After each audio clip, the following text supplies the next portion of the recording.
delighted to say that the multi-talented and hugely versatile Sunmi Smart-Cole joins me now from our studios in Lagos. Absolutely delighted to have you on the program, Mr. Smart-Cole. I expect that empathy and human connection both play a big role in your works, beyond, of course, the stunning composition, which we just saw there, the mastery of the technical aspects, which you've got to have, and the ability to put yourself in the right place at the right time. Thank you, Charles. Say a few more words than that, but let me ask you the next question then. I mean, let's go back to the very beginning. I mean, how did it all start for you, the journey into this mesmerizing world of photojournalism? Oh, well, I had moved to the United States in 1972. I didn't really plan to come back. It's just like people are escaping now. But then it wasn't for me. I wasn't escaping. I was trying to improve myself. I was working as an architectural draftsman, technical illustrator, and design drafter in electronics with a company in California.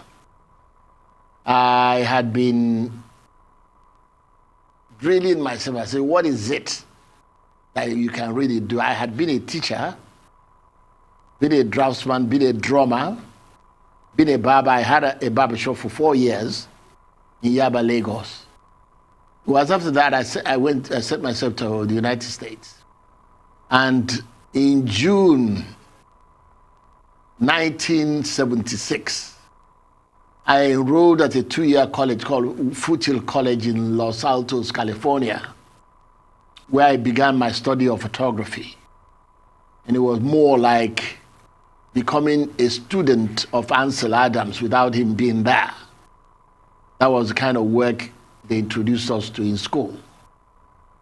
And within 2 years, Stanford University, one of the Ivy League schools, agreed to exhibit my work at their famous Tresida Union Hall.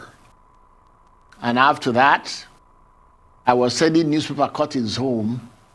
Mr. Frank Aigimogwede who was then the director of the National Council for Arts and Culture, invited me to come and exhibit at the National Theatre, December 1978. That's where it began. Well, I mean, that's like an absolutely extraordinarily broad range, but we're going to talk a lot about your career and obviously how it grew and developed and became global. But let's sort of focus on your formative years, your younger years. I mean, you left school at 14 and became something of an autodidact. You're self-taught. You picked up a lot of sort of second-hand copies of Time, Newsweek, National Geographic, Reader's Digest, that sort of thing. But you were, from what I've read, an absolutely brilliant student at school. I mean, why did you leave school at that age? Why did you, in effect, drop out? It was for financial reasons. My mother couldn't pay my fees, and we had gone to the bishop on the Niger and asked him for a scholarship. And the bishop then, E.T. Dimiari, gave us a letter to the manager of schools. I thought I had been given a scholarship. When we got there, the man said he had been instructed by the bishop to give me a job as a teacher, people teacher. So I taught in France 1 and 2. I loved the children, but my friends had gone off to secondary schools. Instead of feeling sorry for myself, I must say, I wanted to keep studying anything. In fact, I read the Bible from Genesis to Revelation in search of words 3 times.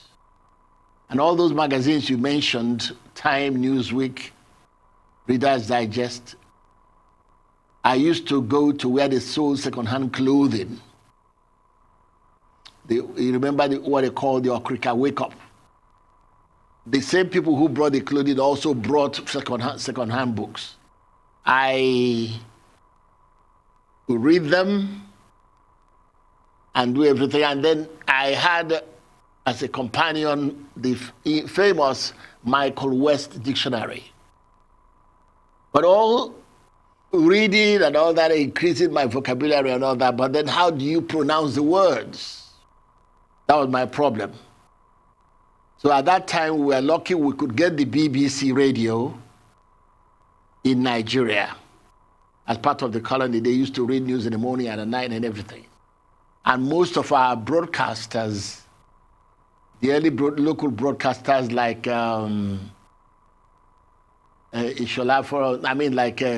Shego Odushola, Ralph Opara, Sanwaneri, Abazoro, were trained by the BBC. So I had to wake up 5 o'clock in the morning to listen to the BBC News. And as you know, they will start on the hour, 9 minutes past the hour, they will say, and that's the end of the news. They continue to announce, I would say something, and then there'll be focus on Africa. At that time, it was not easy because I had to go to work. But I was listening and just how to pronounce words. These days, I tell some young people, I say, listen to people when they talk. Go to a good radio station, not where they play only jive music. So listen to how they talk and try to pronounce words correctly. When I read Bible in church, when I volunteer to read Bible in church, some people say, well, one particular couple, they will say very BBC-like. One lady I know told me that when I want to read, she will put down her Bible because she wants to be read to.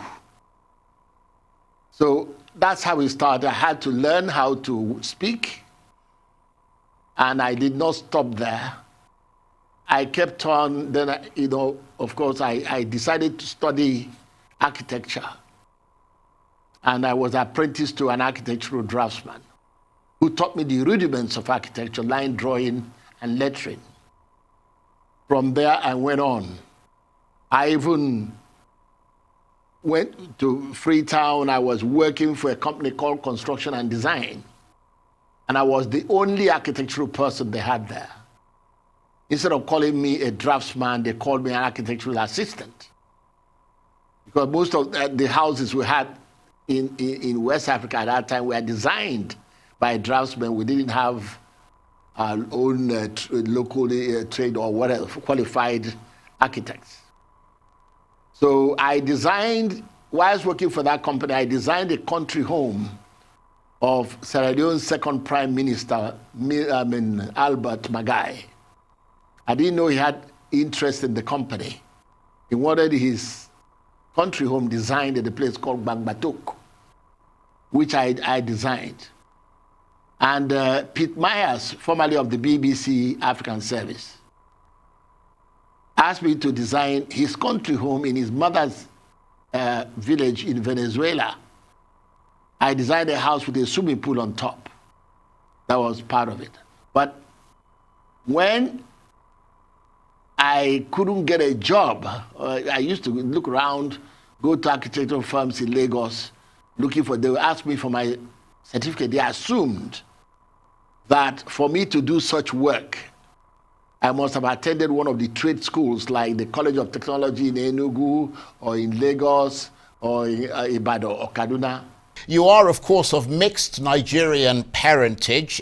You are sort of half Sierra Leonean and half Nigerian, and there were quite a few like you in Nigeria in those days, weren't there?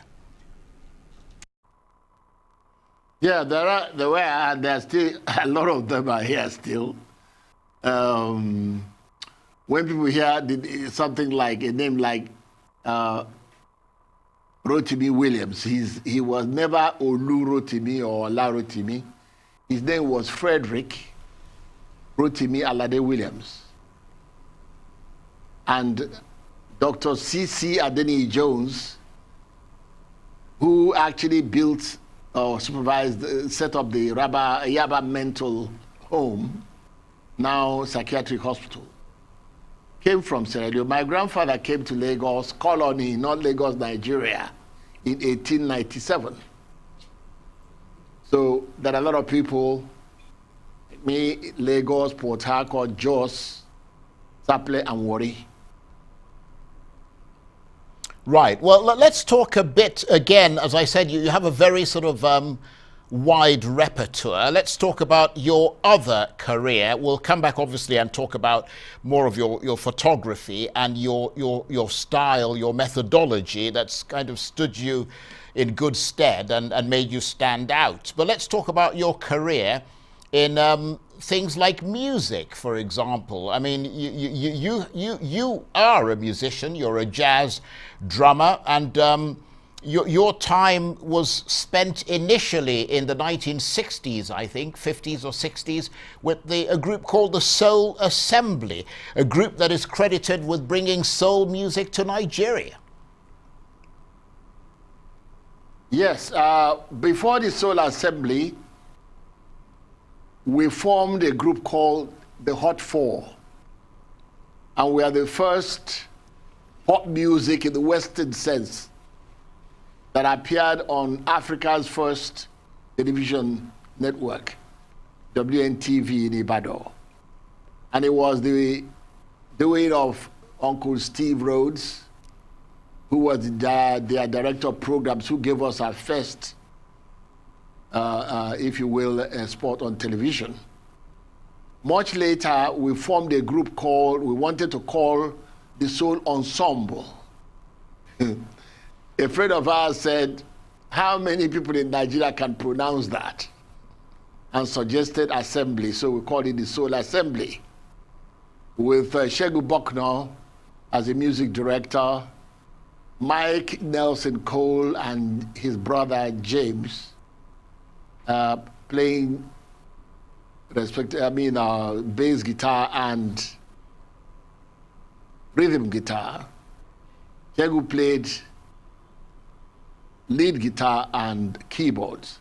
And of course, a lot of people, sorry to interrupt you there, but a lot of people may not know, just so, because we have quite a young audience, as well as people who are not so young, but a lot of people may not know that Segun Bokna became one of the biggest names in Nigerian music in the 1970s. And I understand you also played with people like Lofty Lasisi Amao. And Lofty, of course, became famous globally for being part of the Osibisa group that went worldwide and basically topped the charts in many countries, in the UK, the US, Japan, and the rest of the world. Yes, Lofty Amao was hired by us. The four of us were non-professionals. We had other things doing. Lofty was hired because we needed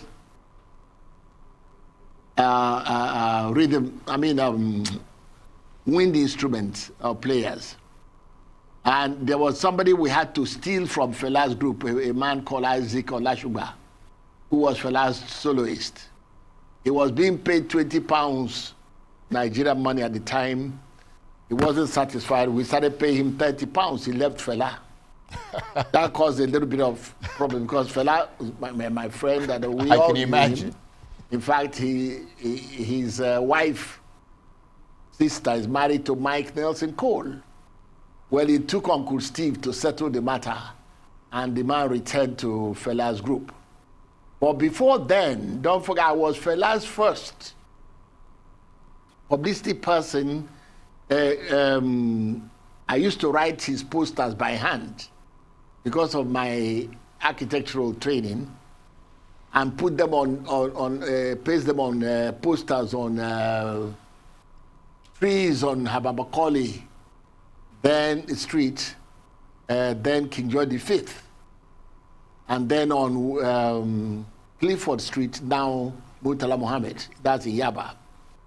So that at that time, Fela played at a place called Cool Cats Inn, but not inside. Kulkas Inn was actually for Victor Laya. But within Kulkas Inn, there was a small building, probably the first air-conditioned nightclub in Nigeria, where Fela used to play every Monday night. It was actually jazz. He was playing with his Fela and some Kuti quintet. And somebody like Uncle Steve, who worked in Ibadan, had to drive through the windy roads through Shagamu, making the mandatory stop at Shagamu to Itria, to come and just perform, not for money. I did not start playing drums until one Saturday afternoon. Fela had an engagement. His drummer disappeared.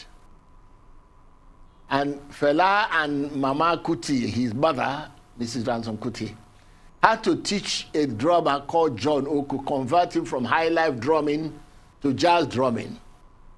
By telling him, look, don't let your left hand know what your right hand is doing, or your left foot to know what your right foot is doing. So whilst he was playing, I was playing drumming on my lap. That's how I started playing drums. That's a remarkable story, I have to say. And of course, you were also Assembly, a road manager, from what I understand, for the likes of Fela Kuti. The road and manager of course, was the famous Millicent Small, who was of My Boy Lollipop fame. No, road manager I was when I was trying to tell you about how I managed to get out of architecture. I got a job with a company called Nixon and Boris in Lagos, a company owned by an English architect and a German architect. They gave me a job without asking me for a certificate. After a month, I told them the truth when they said they wanted to update my personnel file.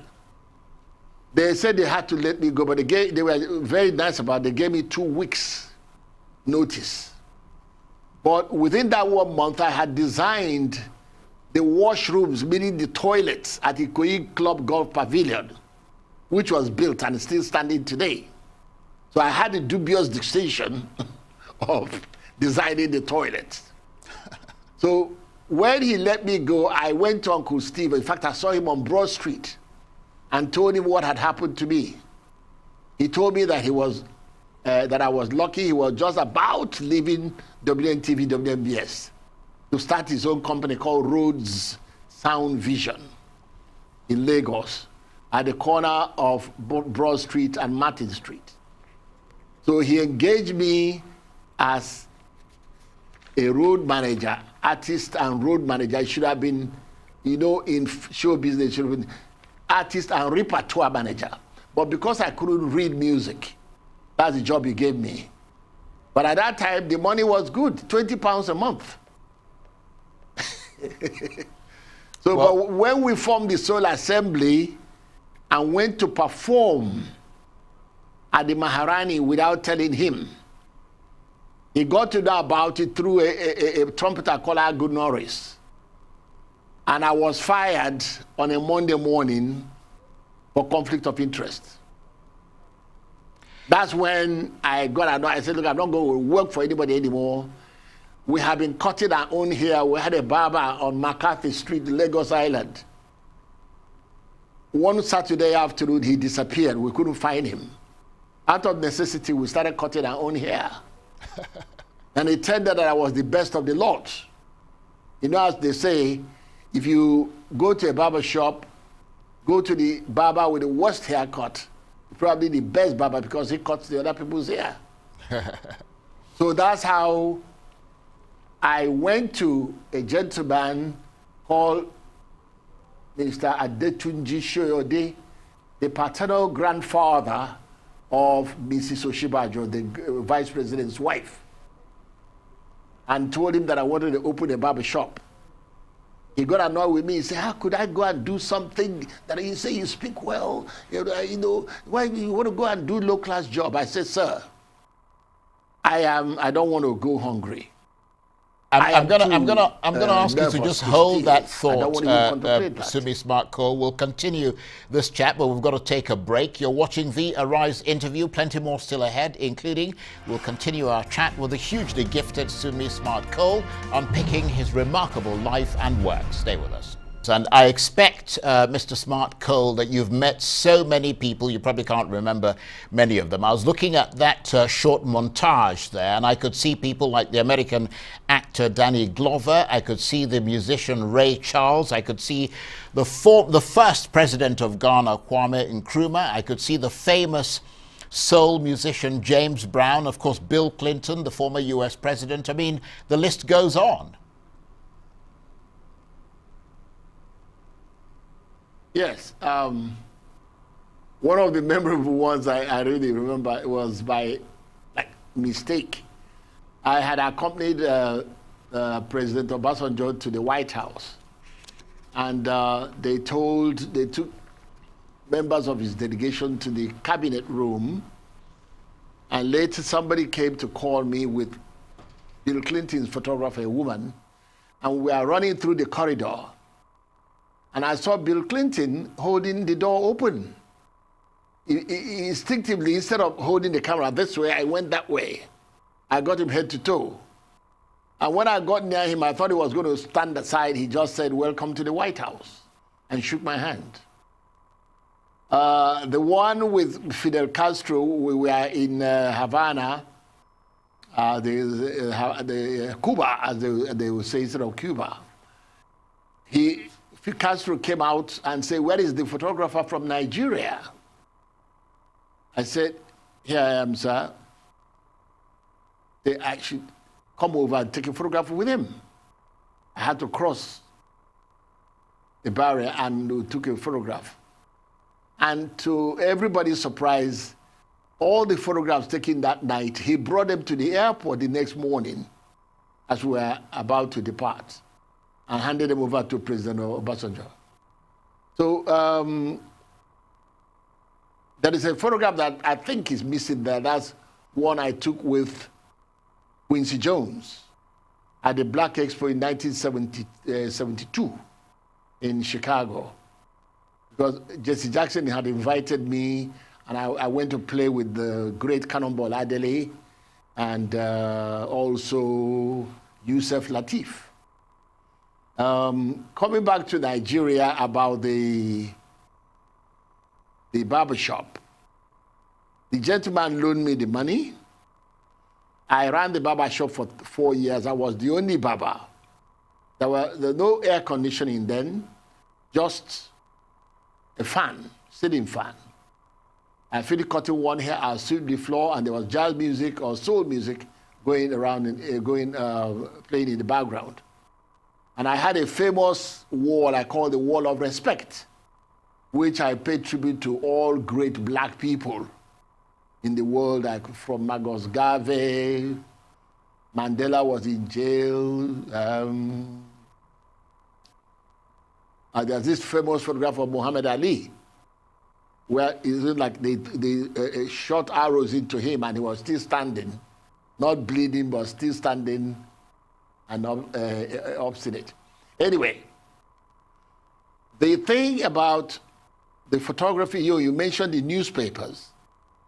Whilst I was in America working and studying, I was also appointed the correspondent for Punch newspapers by Samamuka. Up till today, they have not replaced me. I used to send stories home, and when I mentioned the thing about the National Theatre Exhibition, which was set up by Mr. Agimokwede, some months later, he sent some of my work to Hong Kong for the 3rd Commonwealth exhibition, photographic exhibition. 2 of them won awards. Since then, I have exhibited in 5 continents. And through photography, I have managed to travel to 28 countries. So the newspaper part, Let me ask you this, because we've got to move. We've got to keep moving. Let me ask you this. Tell us something that you encountered in the course of your work that truly took your breath away. For instance, I was watching something the other day. The Apollo astronauts who were in orbit around the moon saw the Earth rising above the desolate sort of lunar surface.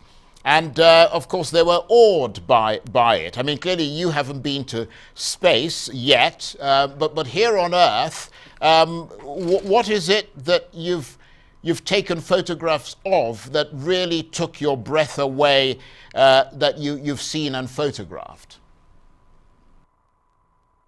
Well, what gets me is, as a photographer, I use my work to expose poverty when I see it. I don't like to see poverty. It makes me very sad.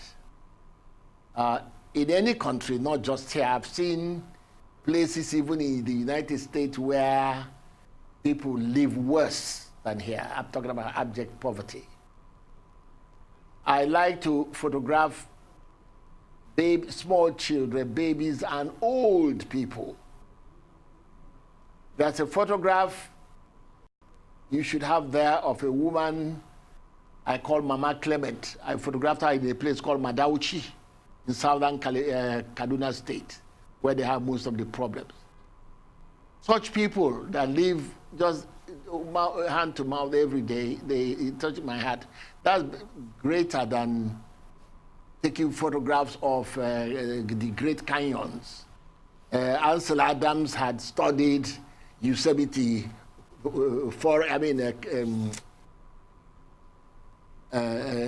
Yosemite Park in California. Studied moon rising,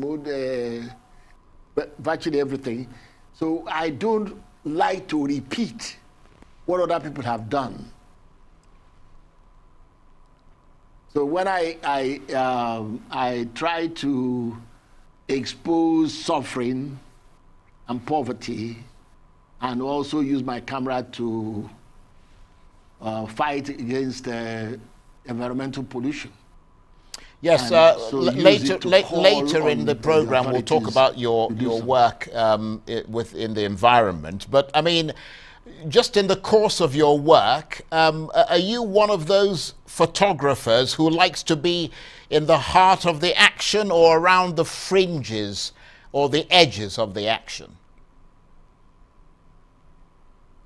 No, I don't say I want to be in the heat of the action, but there are a few times I have been, once I've been slapped. A few times in Nigeria, people wouldn't let you do your work, especially around the markets. When they see you, the area boys will come and then challenge you, and you say you're a photographer. And they say, so what? What is in it for us? Why should I give them money to do my work? So they will rather ask you to come and take permission first. Give them some money before, and I wouldn't do that. I like to capture people unawares. Right, and talking about unique experiences, I was reading somewhere that you were roughed up about a year ago by President Buhari's security operatives, and you collapsed, apparently. How did that happen? Well, they pushed me down. I tried to get close. I just had one camera. I wasn't even dressed for work. I was invited as a guest. I just saw, like when I go places, if I don't have my camera, it's like I want to pick up myself and flog myself. So to document something, you see news happening. I want to take photographs. And one of them gave me an elbow and told his mate, he said, don't allow that old man to come near us. Look, Charles, by God's grace, in 3 months, I shall turn 78 years old. I thank God for giving me long life and all the talents. But I don't have to apologize. Some people do not respect people. Look, I am doing my work as a photographer. You are doing your work as a security man. I didn't touch you. All I want to take is my photograph. That's what I did. I ended up going round after that and collapsing in front of Shego Oshoba, former governor of Ogun State. And there were so many governors there. So Governor Rochas Okorocha, he got up for me. At least he respected my age and asked me to sit down. Then somebody was asked to go and bring water. But the point I'm trying to make is that they have been doing this all the time, no matter what. Security men, instead of doing their work. Camera photographers are reporters with cameras. They don't shoot people with cameras. Right. Watch the urban and to really make your work stand out, I presume you have to build some sort of emotional connection to your, with your subjects in order to build a story around them and to reveal the psychology that underlines that particular human experience. Yes, and also I like to be in total control. That's why all the photographs I exhibit are done in black and white. I like to take the photographs, process them myself, and have them mounted on acid-free paper. Many people who are watching might be saying, why are the photographs in black and white? Black and color photographs are most worn people have a lifespan of 12 years before they fade. Photography, you use photography to document history. Black and white photographs, tests have shown, can last up to 1,000 years, especially if they are well stored. Sometimes I find it difficult to even choose what I might call my best work, although some people say that my best work so far is that of the bird by the beach with the reflection on the sand. I call it solitude.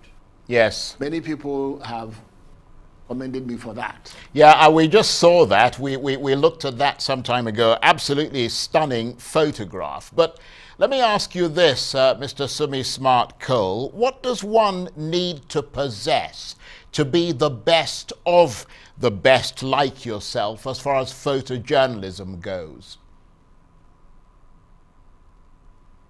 Well, in the past, we used to set the camera when we used normal cameras, analog. If you have the camera set on what we call f8, okay, so you just go out and leave it at 1/25th of a second. The aperture f8 is actually what you can use to decrease distance, or if, let's say you want to take a photograph from here to infinity, you set it at 8 and go on. And so when things happen, you just turn. You don't have to look to set. You just turn and click. Something must come out. It's now left to you to correct any mistake in the dark room. But these days, most people who carry cameras, it's as if I helped to create a monster. Everybody wants to be a photographer. Even my own son, Toby, he has 2 degrees. He doesn't want to do anything but photography.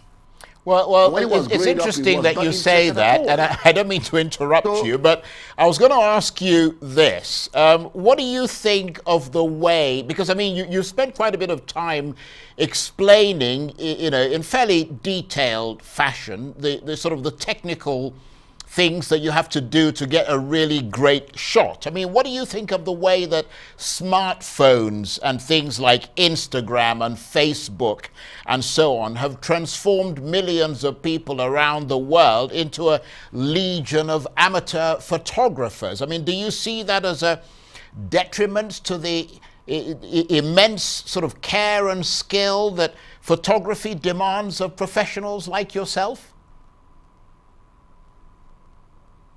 Well, there's still a big difference. Because of digital cameras, things have it's like everybody is now a photographer. There is a French photographer on my latest book, and my latest coffee table book. The man said, a lot of people carry cameras these days and say they are photographers. They are not. Sunmi Smart-Cole is a photographer. It takes one to know one. So if, my work is, my serious work, I have published in 3 books. I'm working on the 4th one now, but it's going to be my autobiography, or mainly in pictures. The people who photograph with digital, sometimes they are lucky. They will get one great photograph. I'm not saying they are useless, they're not useless. Composition matters, exposure matters, and then presentation. Let me ask you this. Let me ask you this, because we haven't got that much time left, Mr. Sunmi Smart-Cole. But I heard somewhere anecdotally that you particularly like photographing beautiful women. I suppose the answer is, who doesn't? No, that is the truth. That is the truth. I don't mind photographing beautiful women. I think the person that may have said that to you is Professor Jane Bryce, of the University of West Indies. Of course, she's British. She noticed me at work when we were at The Guardian, because I started work at The Guardian as photo editor.